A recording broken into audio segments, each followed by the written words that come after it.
So what's going on, guys? Miles back with another video. In today's video, as you guys requested, we got to go through the history of dating. Where did dating come from? How did we get here? So before we get too far into it, I just want to remind you guys, like, comment, subscribe, share the video if you like the video. Some of you guys are wondering, because I mentioned this in another video, and I can't say the actual word because YouTube is very sensitive. But you're wondering why, when I said the statement, dating is linked to working girls or girls that of the night, and I'm going to explain to you exactly why. We're going to run through a few articles. Hopefully, we'll get you guys out here within 10 minutes. I know you guys got stuff to do, but let's get into this first one because this is going to be very interesting for you guys to understand. Because the decline of dating or relationships has been going on for at least 100 years now.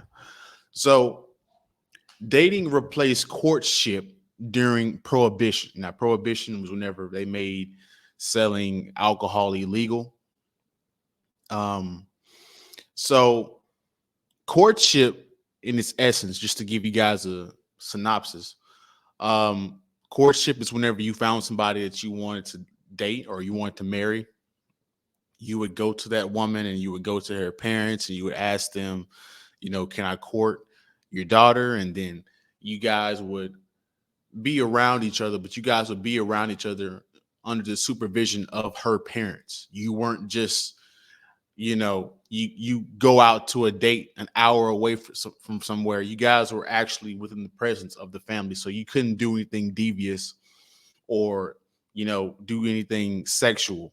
So let's get into it, man. Without further ado, dating replaced courtship during Prohibition. The brutal experiences of World War I prompted a generation of American men and women to ponder new ways to live their lives. The changes in societal attitudes would be most profound among young women who challenged the restrictions that had been replaced on their behavior by the 19th century Victorianism. They're already rebelling. They've been rebelling for 100 years plus now. One of the emerging revolutions that exploded into the mainstream during Prohibition era was dating by single young men and women without an adult chaperone or escort. That's what I was saying with courtship. Whenever you're courting, or when they were courting back in the day, you had to have the parents around. That was a requirement. Two constitutional amendments following the war played important roles in the revolution. The first was the 18th Amendment, which prohibited the making, transporting, and selling of alcoholic beverages. The second was the 19th Amendment, which gave women the right to vote. While women felt newly empowered by voting rights, I mean, we probably, depending on who you ask today, I mean, if these people came back today and saw the results of this, they'd probably disagree with giving them rights. But I digress. Do you guys think women should vote? Just quick, just comment. I know women are going to be outraged by that. But while women felt newly empowered by voting rights, at the same time, Prohibition created new underground clubs known as speakeasies, where illegal alcohol was sold and consumed. It's just like with drugs and narcotics. People are going to find a way to get it one way or another. Speakeasies replaced the traditional male-only saloon. Women were welcome to take a seat at the bar among men as paying customers, and the mixed cocktail became the rage. It changed dating forever. So some of the revolution that's happening with dating is it came from illegal people going to saloons where they sold illegal alcohol, which prompted men and women to see each other. Crazy, right? Also, they said it was a traditional male only saloon. Then, once the women came into it, Women like to invade men's spaces. As a matter of fact, I was talking to my barber recently, and he's saying they go to a what is that, a lounge or cigar lounge, and now it's damn near a club because women have showed up and invaded the space looking for older men. Speakeasies allow men and women to dance, mingle, and drink as they express their individuality. Of course, women had been involved to imbibe and socialize by themselves years before, but not in the pre prohibition saloons, most of which were rowdy, dirty joints meant only for men. They're invading the spaces. And this is how this is how women get corrupted. This is like a woman today dating a bad boy. Women who crossed that line were looked upon unfavorably. But with prohibition, speakeasies hidden and secret added to the appeal and excitement were found all over the United States. This is the first origins of the club. The first origins of the club. And if you know anything about human beings, things that are sacred make them want to um, do it even more. This is where it gets interesting, guys. Look, pay attention to these next two paragraphs. New ways of thinking about unmarried sexual relations entered the mainstream of American life. One survey found that 34% of women who came in adulthood in the 1910s and the 1920s reported losing their virginity before marrying. Oh, Lord Jesus. So that's one in every three back in the 20s. Now, we're going to get to you guys in a second what was going on in the 20s because we got to get to those type of women. But that's crazy. While only 14% of women before 1900 said they had premarital sex by age 21. While only 14% of women born before 1900 said they had. So what did that? It doubled within 20 years. Here's the feminism, the early feminism. The new woman bent the rules against what her elders considered ladylike in dress, cosmetic, and personal conduct. More women were gaining independence from their parents to do what they wanted by 1929. About half of single women held down jobs.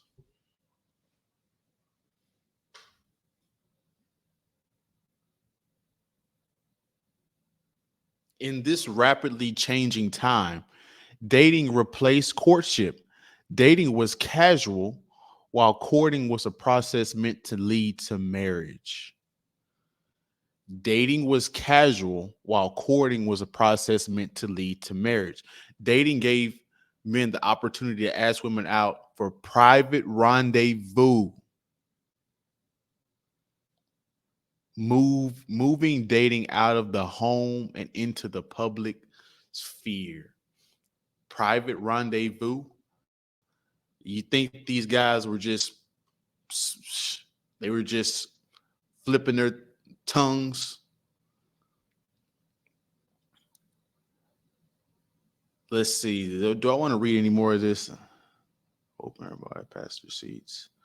I think that's pretty much what I want to cover in this article. Yeah. So you guys want to know what was going on in the 1920s? This is what was going on in the 1920s. Let me go to it. Give me a second. We're already 9 minutes in. I'm way off. This is what was going on. The flappers, the 1920s flappers. This was what the strip club is today.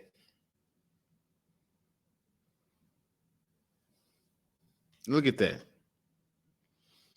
Think about that. Think how much has changed in 100 years. Back in the day, that was crazy. Seeing a woman with a dress above her knees. Now, in today's time, all you see is a dress, a woman wearing a dress above their knees. The only difference now is women aren't nearly as athletic as they used to be. They're not as thin as they used to be because of food and all this stuff. But let's get into this next article, man, because this is where it hit the rubber hits the road. This is where it's going to um, really shock you guys. The fascinating history of how courtship became dating. I'm going to skip down because, I don't want to make this video too long.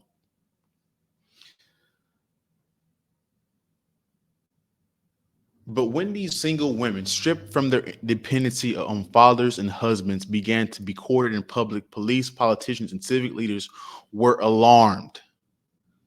In the eyes of the authorities, Weigel writes, women who let men buy them food and drinks or gifts and entrance tickets looked like working girls, and making a date seemed the same as turning a trick.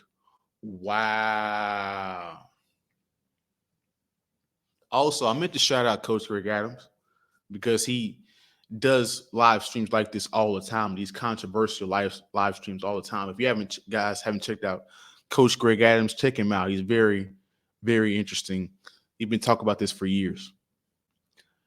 After centuries of women's fortunes being dictated by men around them, the notion of women on their own gave much of society pause. In Chicago, single women were known as women adrift. This is what happens when women get too much power, your society collapses. Women can get mad about me, all that, but the history is showing it. Look at today. And if you hadn't seen, just look at the Tyson food thing. If you guys haven't checked that out. So the charity girl, these circumstances gave birth to dating rituals and other unfortunate traditions that still remain or at least still cause confusion as mores change today. When women first hit the workforce, writes Weigel, the belief remained widespread. They were working not to support themselves, but only to supplement the earnings of fathers or husbands. As such, employers use this misconception as an excuse to pay for women far less than they paid for men. That's what women don't realize. You're not getting paid. You weren't going to get paid with men because you don't know the job. It's like with immigrants right now. They're going to pay them less because the less here is better than what they got back there. And women are just so proud of being independent that they're just going to take a job no matter what it pays. Because they're so caught up on that and so drunk up on that independence. If you ever wonder how it developed that men were expected to treat their dates, that's how. If I had to buy all the meals, I'd never get along.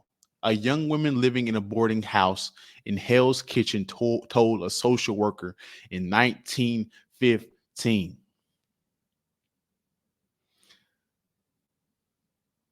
Check out this last little bit right here.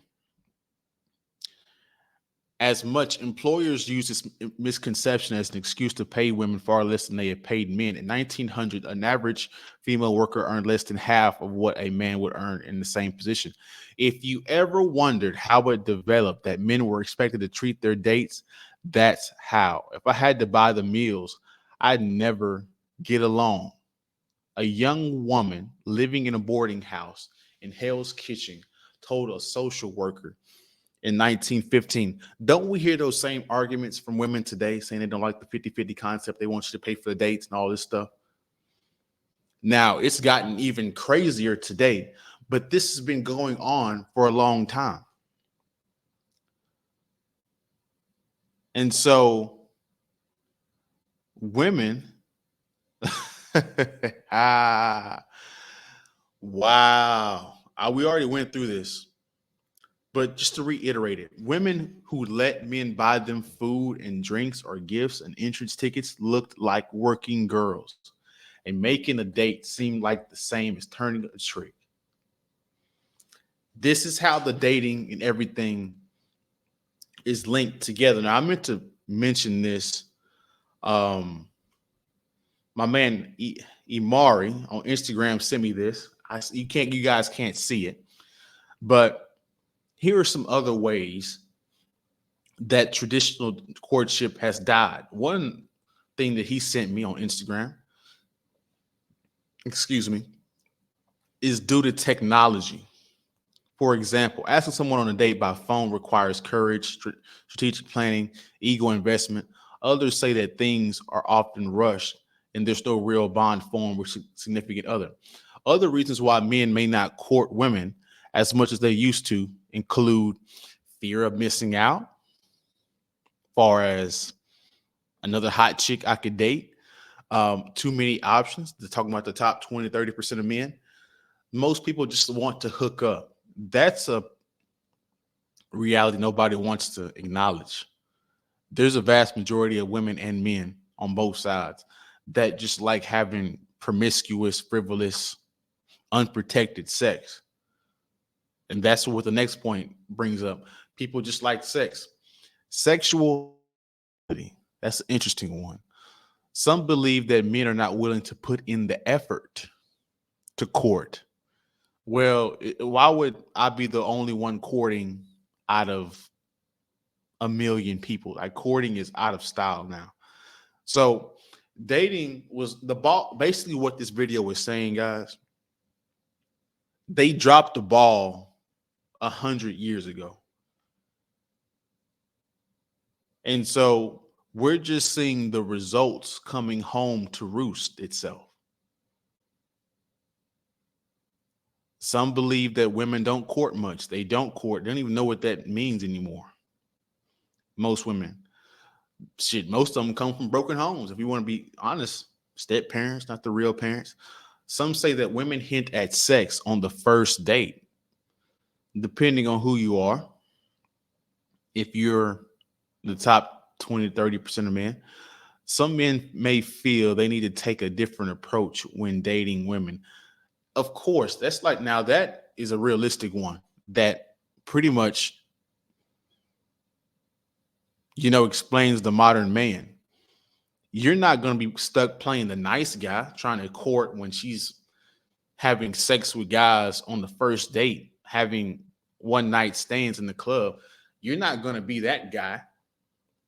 I appreciate you, Imari, for sending that on Instagram. Very insightful. So hopefully you guys got some good information from this. It's a long video. Hopefully you guys, I know in today's culture, the attention span for the average human being is now less or the same as a squirrel. So hopefully, a few of you guys could stick along with this. Hopefully it was interesting enough for you guys to stick along all the way to the end. I appreciate you guys that watched to the end. Don't forget on your way out to like, comment, subscribe, share the video, like the video. You guys let me know what you think about this. Should we go back to courting? Is dating gone? What do you guys think about this? Does this answer a lot of questions that you had? You guys let me know in the comment section. Don't click off this video. Click the next video in the upper right corner or upper left corner. And I'll see you guys in the next one, man. Peace.